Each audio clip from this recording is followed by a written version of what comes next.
Setuju ya Tejo. Tapi yang paling penting adalah karena ini adalah jurnalistik, paling penting Pak Karni. Saya ingin sekali lagi mengingatkan, kewajiban pertama jurnalisme adalah pada kebenaran. Esensi jurnalisme adalah disiplin verifikasi. Apakah, Tabayun artinya. Itu Pak Karni. Apakah yang kami lakukan tidak klarifikasi? Nah ini ada upaya kami untuk lihat terus. videonya. Ada upaya Bang Karni untuk melakukan verifikasi. Makanya malam ini kita berupaya mendidik.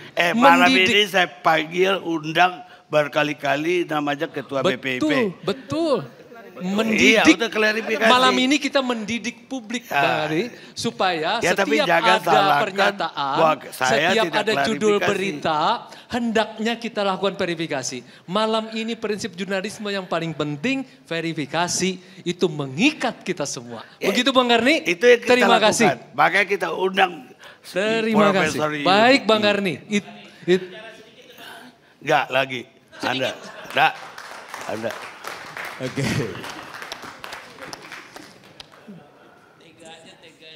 Oke, selamat malam Mbak Karni. Jadi ketika hari Rabu itu tanggal 12 ketika Pak Julian bilang begitu, saya termasuk menahan diri. Fajrul tolong bicara, saya lagi bicara, Pak Ngabalin. Saya diam ketika kalian semua bicara. Jadi apa salahnya gitu menganggap Pancasila sebagai musuh besar apa? Agama musuh terbesar, nggak ada yang salah bagi saya. Karena kan di dalam perjalanan panjang menurut Pak Suteki, Su itu baik, Teki itu tapa Pak, meditasi. Meditasi yang baik mudah-mudahan. Suteki, teteki. Nah, Pancasila dalam perjalanan termasuk dalam Piagam Jakarta akhirnya sudah sejiwa, sudah agama sudah menyatu dengan Pancasila di dalam puncak-puncak sosiokulturalnya, bukan peribadatannya. Jadi satu, Pak Ngabalin sudah ngomong gitu, jadi satu. Sebetulnya Pak Steki tadi juga ngomong gitu, sudah jadi satu. Nah orang kalau sudah jadi satu Pancasila di dalam sosiokulturalnya jadi satu sama agama dan sebaliknya, ya siapa musuh terbesar diri sendiri?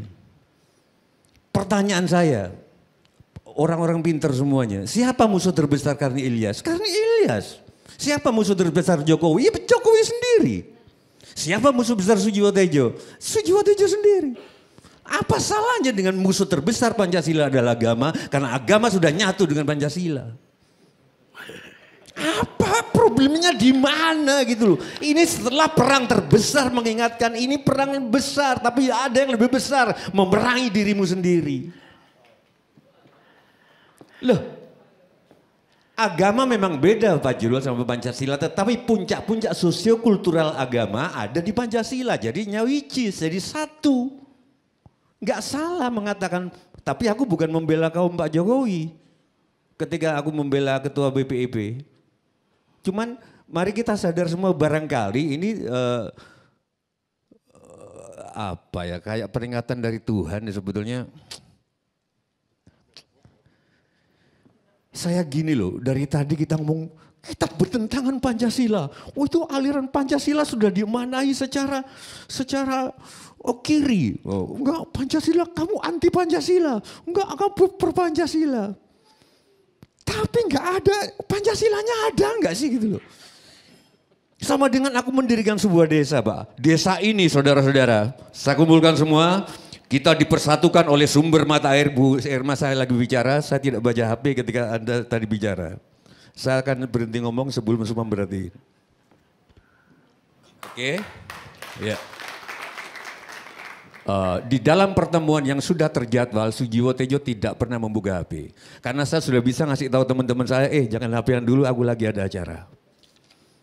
Kalau di dalam pertemuan di jalan dadakan saya masih buka HP karena masih banyak yang gantung Pak. Menurut saya inilah Pancasila.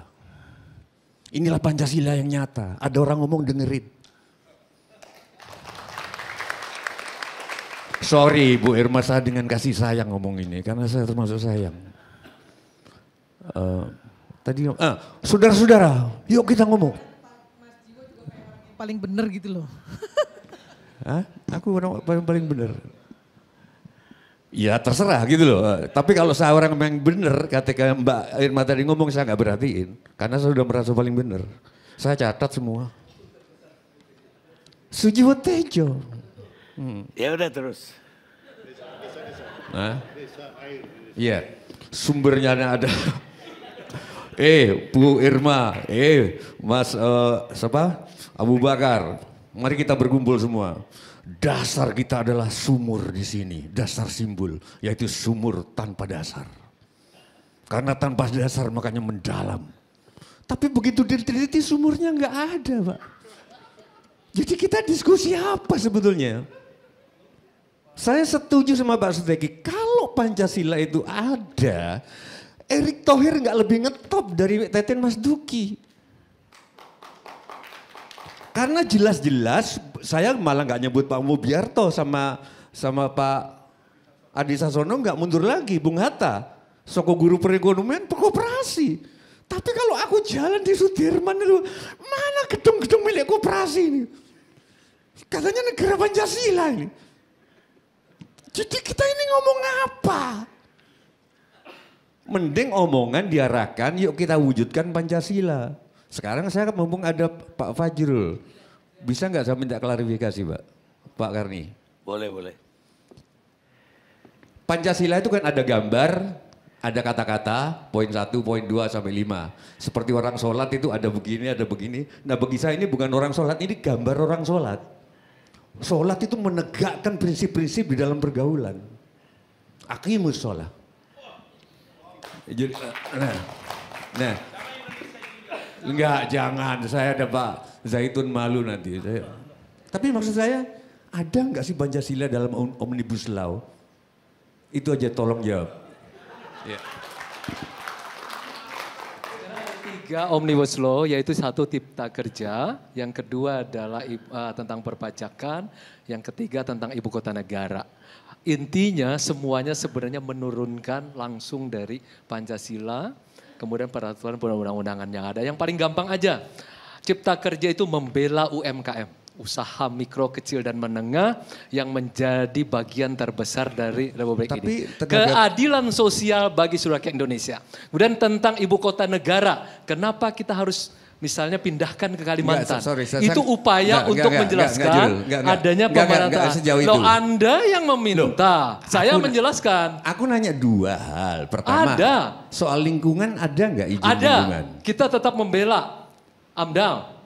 Tetap ada di dalamnya. Anda belum membaca tampaknya. Kan aku nanya, Anda belum belum membaca. Ini tabayun gitu loh. Bagaimana Anda bisa berdebat tanpa membaca? Kan gawat aku kita. Nggak debat, aku nanya. Oh gitu ya? Masya Allah gitu loh. Gitu. Masa Pak, Bapak mau kopi Pak? Kamu mau debat? Aku nanya. Bapak. Gitu loh. Tejo ini sahabat saya waktu di ITB. Dia sahabat saya Pak, tapi nggak datang waktu aku mantu. Sahabat apa itu Pak? Gitu. Saya berada di luar kota, Bung Tejo. Saya minta maaf malam ini. Saya undang, undangannya disebar. Aku dapat undangan dari Tejo. Kan GR Pak, ini Fajrul pasti datang. Dan saya harus keluar kota, Bung minta Tejo. maafnya baru sekarang. Saya minta maaf, 1000 maaf. Saya juta maaf. Oke, pertanyaan saya sudah selesai. Ya. Kalau gitu, kenapa di setiap saya jalan, di setiap rumah-rumah makan, semakin rumah makan itu rame, semakin pelayannya itu manyun. Ditanya juga judes-judes. Yang seneng cuman kasirnya. Di mana Pancasila kalau gini? Berarti pengupahannya nggak benar dong. Rata-rata saya jalan ke Pantura, termasuk ke Purwakarta, sorry Pak Bupati. Dan yang rame-rame itu pelayannya nyebelin Pak. Judes-judes. Berarti kan nggak beres. Capek. Sopir truk juga pusing. Berarti Pancasilanya di mana? Sopir truk itu yang happy bukan karena honornya. Tapi kalau dia bisa menulis-nulis di belakang, oh, aku tunggu jandamu, dia bangga nyetir. Jadi di mana Pancasilanya nih Adian? Kalau benar kan sopir truk happy, waduh mau tambah lagi. Rata-rata judes, kalau sepi baru seneng. Mungkin nyukurin yang pemiliknya mungkin. Jadi saya kira gitu Pak Kani.